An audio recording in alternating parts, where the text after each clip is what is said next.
E aí galerinha, beleza? Vamos para mais uma aula de história. Hoje nós vamos falar sobre a colonização da América Espanhola. Lembrando o que é a América Espanhola? É a parte da América que foi por um tempo pertencente à Espanha e hoje, né, obviamente corresponde aos países na América que falam a língua espanhola. A América Espanhola ela vai se diferenciar, obviamente, também da América Portuguesa, que atualmente nós chamamos de Brasil, né? A parte da América que pertenceu a Portugal. Gente, vamos recapitular alguns eventos antes da gente entrar de vez no assunto, certo? Só para refrescar a nossa memória. Em 1492, Cristóvão Colombo chegou na América sob o domínio espanhol, certo? Ele trabalhava para os espanhóis, ele procurava uma rota alternativa para chegar ao Oriente, às Índias, e tentou dar a volta ao mundo para chegar na Ásia. No entanto, ele não contava com a existência de um outro território. E depois de algumas décadas, esse território foi confirmado como algo novo, não era no Oriente, né? E esse território recebeu o nome de América. Mas a América ela não era um local deserto, era um local habitado, né, pelos povos indígenas, que já receberam essa denominação, né, de índios, exatamente porque Colombo acreditava que havia chegado às Índias e não sabia que era uma terra nova, mas haviam vários povos e alguns deles tinham desenvolvido civilizações muito avançadas no sentido técnico, no sentido político, né, como por exemplo os Incas, os Maias e os Astecas, que nós também já estudamos. Certo? Então tinha uma civilização, uma arquitetura, certo? Uma cultura muito exuberante. E, como nós também já estudamos, os espanhóis não tiveram misericórdia desses povos nativos e acabaram conquistando eles, né? No caso, principalmente, astecas e incas. Os astecas, onde hoje corresponde ao país México, e os incas, que correspondem à parte oeste da América do Sul. Pega ali um pedaço do Chile, pega Bolívia, pega Peru, certo? Por aí. Então, galerinha, a gente vai ver como é que os espanhóis administraram, certo? Essa região que eles conquistaram, certo? Depois da conquista tem que ter a organização que os espanhóis montaram, né? Como é que começou a funcionar essa colonização espanhola nesse território americano? Então, para começar, vamos falar exatamente disso, da administração.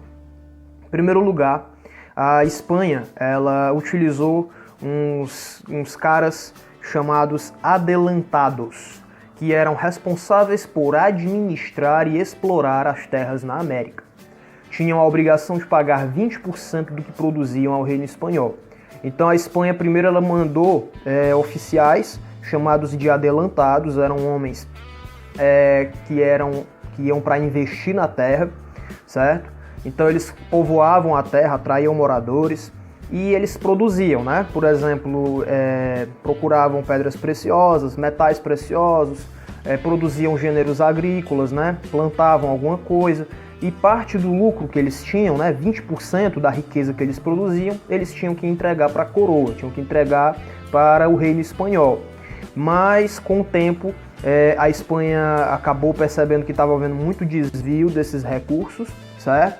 Os caras estavam passando a mão nesses 20%, não estavam entregando tudo. Então a Espanha resolveu controlar melhor essas colônias. Até porque foi descoberto muito ouro e prata, certo? Então a Espanha se viu na necessidade de organizar melhor a sua administração. Foi aí que ela resolveu dividir as suas terras em vice-reinos e capitanias gerais, como você pode ver, certo? Primeiro ela criou os chamados vice-reinos ou vice-reinados. Temos ali, ó, vice-reino do Peru. Lá em cima, em rosa, tem o vice-reino da Nova Espanha, que pega o México, né? Pega uma parte da América Central. E lá embaixo o vice-reino do Rio da Prata, ok? E o vice-reino de Nova Granada, bem ali em amarelo. E para melhorar também a proteção desse território, eles resolveram criar as chamadas capitanias gerais, beleza? A capitania geral do Chile, lá embaixo, a capitania geral da Venezuela, lá em verde ali em cima também, capitania geral de Cuba, capitania geral da Guatemala, beleza? E aqui, gente, coloquei esse mapinha apenas para vocês fazerem a comparação da América Espanhola colonial até o século XVIII, XIX aproximadamente, com a América Latina, que é hoje a América que fala português e espanhol, né? Em algumas partes também francês, mas isso é outro assunto. E aí, gente, temos aqui, por exemplo, onde era o vice-reino do Rio da Prata, temos hoje a Argentina, temos o Paraguai, temos a Bolívia, certo? Onde era o vice-reino do Peru, tem o próprio país Peru. Onde era o vice-reino de Nova Granada, tem o Equador, tem a Colômbia, né? A Capitania Geral do Chile acabou se tornando o território do país chileno. Do mesmo jeito a Capitania Geral da Venezuela, certo? Então, como vocês podem observar, esses países que compõem a América Latina, certo? Essa parte do continente americano acabou se tornando esses países de língua espanhola, beleza? O Brasil ali, no caso, ele não faz parte, lembrando, não faz parte da América Espanhola. O Brasil, ele constituía a América Portuguesa, ok? Então, gente, como era feita a administração desses vice-reinos e capitanias gerais? Tinha o vice-rei, que era o governante, né, do vice-reino. O capitão-mor, que era o governante da capitania, certo? Tinha o ouvidor-mor, que eram os responsáveis pela justiça, eram os juízes mais poderosos. E alguns órgãos também administrativos, como as audiências, que correspondiam praticamente a tribunais, e os cabildos, que eram órgãos administrativos que funcionavam como câmaras de vereadores, certo?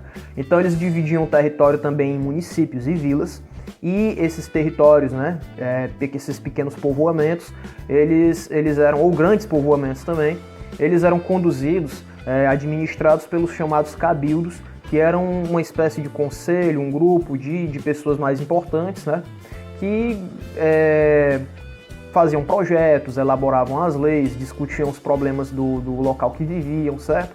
A exemplo do funcionamento das atuais câmaras de vereadores existentes no mundo. Sociedade, isso aqui, galerinha, é importante demais entender, certo? A América Espanhola, ela teve na sua história uma divisão em grupos sociais, certo? E esses grupos sociais, eles eram muito baseados na raça, na cor da pele, no sangue, na etnia, certo? E aí existia aqueles que eram mais importantes e aqueles que eram considerados menos importantes, e não havia a possibilidade de um trocar de lugar com o outro. Como é que funciona a nossa sociedade hoje? Uma pessoa pode nascer rica, mas eventualmente ela pode se tornar pobre. Uma pessoa pode nascer pobre, mas eventualmente ela pode se tornar rica. Por mais difícil que seja, não é impossível. Já na sociedade da América Espanhola não havia essa possibilidade. As pessoas, elas nasciam em uma determinada posição e elas não tinham condições de subir os degraus ou mesmo descer, certo? Podia até enriquecer alguém de uma posição mais baixa. Do mesmo jeito, alguém de uma posição mais alta podia ficar pobre. No entanto, eles manteriam o mesmo poder, os mesmos privilégios, a mesma autoridade, certo? Então vamos ver com detalhes quem são esses grupos sociais.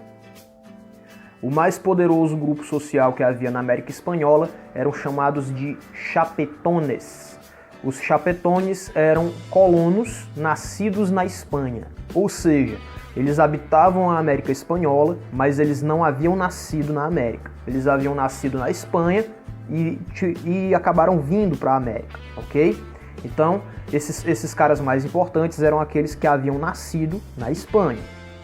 E eles ocupavam os principais cargos administrativos, militares e religiosos. Ou seja, quem é que podia ser vice-rei? Um chapetone, um cara nascido na Espanha, certo? Que já talvez tivesse sido até enviado já para a América para ser vice-rei.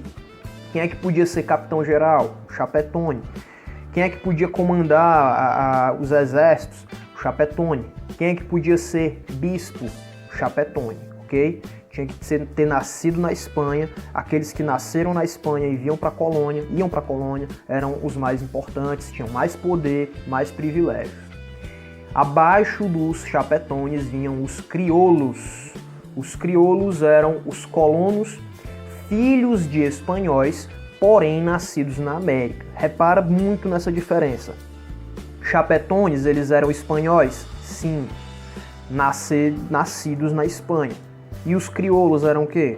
Eles eram espanhóis? Eles eram filhos de espanhóis. Ou seja, podemos dizer que os crioulos eram os filhos os netos dos chapetones, certo?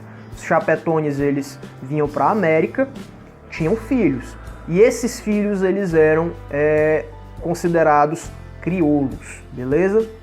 Os crioulos eram ricos proprietários e comerciantes, grandes empresários, certo? Do comércio, donos de terras, donos de administradores de minas de metais preciosos. E eles tinham menos autoridade e privilégios que os chapetones. Isso aí é bom lembrar disso também, certo? Chapetones, nascidos na Espanha e tinham os maiores privilégios, podiam ocupar os principais cargos. Já os crioulos eram filhos de espanhóis, mas eles haviam nascido na América. E só pelo fato de terem nascido na América, não terem nascido na Espanha, eles acabavam tendo menos direitos. O máximo que eles podiam ocupar era, por exemplo, um cargo dentro dos cabildos, certo? Equivalente a vereadores. Mas eles não podiam, por exemplo, ser vice-reis, eles não podiam ser bispos, eles não podiam ser capitães, certo? Capitães gerais. Então os crioulos eles tinham menos privilégio. E a história da independência dos países da América Espanhola, quando vai surgir, por exemplo, Argentina, Venezuela, Colômbia, isso vai se dever a um atrito entre crioulos e chapetones. Os crioulos eles vão considerar que a ideia de se separar da Espanha vai ser mais interessante para eles. Inclusive esse cara da imagem é o Simón Bolívar, que é um dos principais nomes da independência dos países da antiga América Espanhola. Abaixo dos crioulos vinham os mestiços, que eram os colonos, filhos de espanhóis com indígenas. Presta bem atenção nisso. Na figura que eu coloquei aí, os mestiços não é nem o homem nem a mulher. Os mestiços são as crianças, certo? Os mestiços eles eram filhos de um espanhol, podia ser um crioulo ou podia ser um chapetone, com uma mulher indígena, beleza? E aí, galerinha, eles não podiam ocupar cargos de maior importância, beleza? Os mestiços, eles não podiam ser vereadores, eles não podiam ocupar cargos de comando, eles não podiam ser vice-reis, etc, beleza? Eles acabavam realizando diferentes trabalhos, como artesãos, soldados, capatazes, etc. Então eles eram homens livres, eram pessoas livres, certo? Estavam no meio ali daquela sociedade, abaixo dos poderosos, mas acima dos que eram mais explorados, ok? E aí os indígenas, abaixo dos mestiços, certo? Que eram os nativos da colônia. Repara na questão do sangue aí, ó. Se o cara fosse crioulo, mesmo era um espanhol, filho de espanhóis, mas havia nascido na América, então ele já estava um pouco abaixo. Se o cara era filho de indígena com espanhol, certo? Aí ele era mestiço, estava um pouquinho abaixo. Agora, se a pessoa fosse totalmente indígena, certo? Não tem direito nenhum praticamente. Explorados, os indígenas, constituíam a mão de obra barata, principalmente na mineração. Eles eram obrigados a trabalhar, certo? Mas eles não eram escravos, ok? Daqui a pouco eu vou explicar melhor essa distinção. Os indígenas eles sofreram demais, né? Perderam suas terras, eram descendentes daqueles povos, né? Dos incas, dos maias, dos astecas e outros povos também menores que acabaram sendo explorados pelos espanhóis que invadiram essa terra, né? E tiraram os direitos desses indígenas. E aqui por último, abaixo da escala, os negros, que eram africanos escravizados e seus descendentes, ou seja, aquelas pessoas que eram trazidas da África para trabalhar como escravos nas colônias. Eles tinham menos direitos que os indígenas. Por quê, professor? Vamos prestar atenção no seguinte. Trabalho forçado não implica necessariamente que a pessoa seja escrava. Por quê? Porque a noção de escravo é a de que ele é a propriedade de alguém, certo? Então, os indígenas podiam ser obrigados a trabalhar, beleza? Eles eram realmente obrigados a trabalhar, mas ao contrário dos negros africanos, os indígenas com o tempo, né, eles não podiam ser vendidos, não podiam ser comprados, não podiam ser alugados, emprestados, doados. Já o escravizado africano, ele podia ser negociado como um objeto, certo? Ele podia ser vendido, podia ser comprado, podia ser trocado, podia ser alugado, podia ser emprestado, enfim. O escravo era como se ele fosse o objeto, certo? Uma coisa do seu dono, certo? Então ele era obrigado a trabalhar, mas ele também era negociável. O indígena não. O indígena ele era obrigado a trabalhar, mas ele não podia ser vendido, comprado, trocado, enfim. Eles trabalhavam principalmente, os negros, nas áreas em que a agricultura era mais importante, certo? E aí que a gente vai entrar, já estou até adiantando, na questão da economia desse território. Porque vai ter as minas, né? As minas de ouro e prata e a agricultura. Então aqueles lugares em que a agricultura foi mais importante são os lugares que absorveram mais os negros africanos.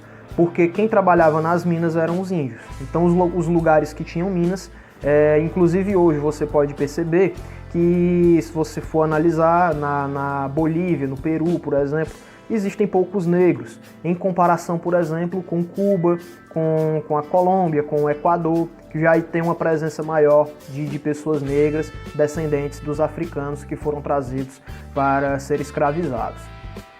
Aí, gente, só um resumo desse tópico anterior, certo?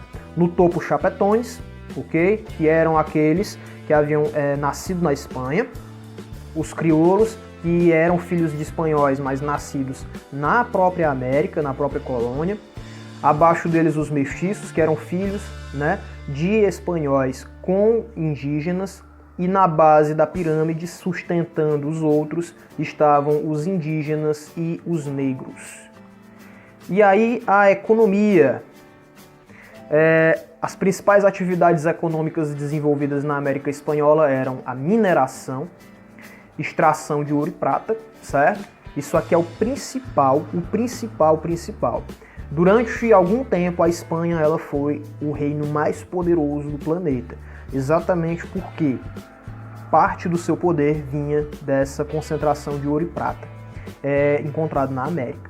A Espanha era dona da maior parte da América e ela conseguiu durante um bom tempo uma quantidade incrível de riqueza, certo? Se tornando uma nação muito poderosa, explorando esses metais preciosos encontrados aqui. E aí tem a ver até com o assunto da nossa última aula que eu falei, no mercantilismo, né?